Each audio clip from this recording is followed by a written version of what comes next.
So doon sa kalsada na nakita natin na yan, no? Ano yan may panibagong rules diyan. Kung dati yung pakaliwa ay yung mga nasa first lane lang sa inner lane, ngayon yung mga pakaliwa pwede na sa second lane. Pero ingat na ngayon yung mga nasa second lane, kasi hindi na sila pwedeng dumiretso.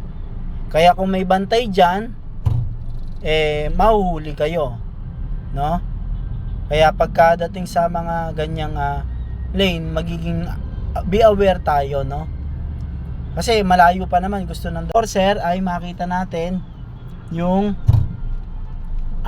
yung sign malayo pa lang, mapapansin na natin siya.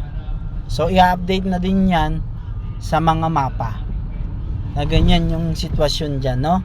Na may pagbabago. Kaya ingat sa mga mamaneho, laging aware sa mga rules sa mga kalsada. Salamat sa Diyos. Tandaan, lagi tayong magtagubilin sa ating pagbiyahe. Tagubilin natin ang ating mga pagbiyahe. Road and Machine Cares, ingat. Bye bye.